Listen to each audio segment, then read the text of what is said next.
since this is theater, and that's all this is today, is theater. This is, as we started out the conversation, the oldest continuous committee in the United States Congress. And without a hearing, you're going to proceed with the great charade. Mr. Bartold, I'd like to call the head of the Department of Revenue Services from the state of Connecticut. Have you heard from him? I have not received a phone call. Has he been called as an expert witness? No, he hasn't been called as an expert witness.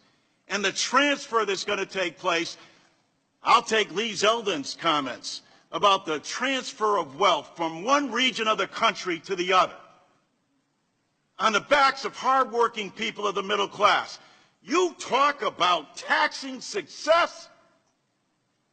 All of our working professionals, whether you're a machinist or a teacher, and in the case of a teacher, if they reach into their pocket, to pay for their students, you get rid of that deduction as well.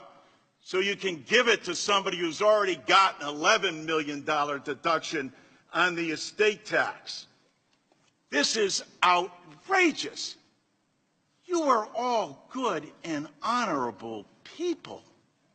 It is hard to believe that we find ourselves in this situation.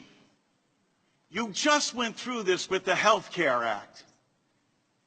The American public just witnessed again what happens when you jam something down. And for the American public, understand what's going on here today is 24/16. That's the only thing you need to know for this discussion and debate today. Mr. Bartold, I apologize to you and your hardworking staff because you're merely a showpiece today for your camouflage for what's really going on here. It's been stated over and over again that they need a political win. You know who needs a win? The American people need a win. They need to see us acting in regular order, responsibly.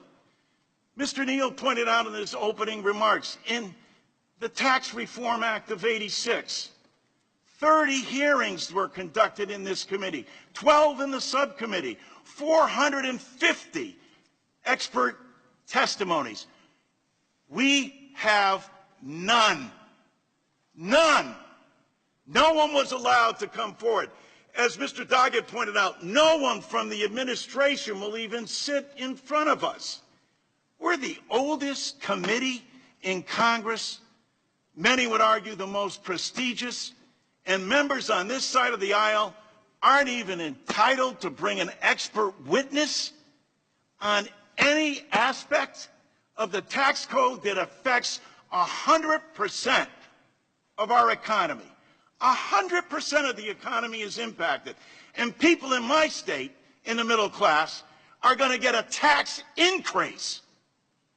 A tax increase thanks to the myriad of lists of things that you've decided behind closed doors that they, because they make itemized deductions, will no longer have. They'll no longer have the state and local tax deduction. 4,000 eliminated from the personal exemption. Medical expenses, no longer. Eliminates deductions for student loans and adoption and teacher education for the classroom and employer-provided education assistance. Why? Because they've made a decision behind closed doors, not with any experts or testimony, but they've made the decision that this is the way it's going to be. And the vote will proceed like that in the committee.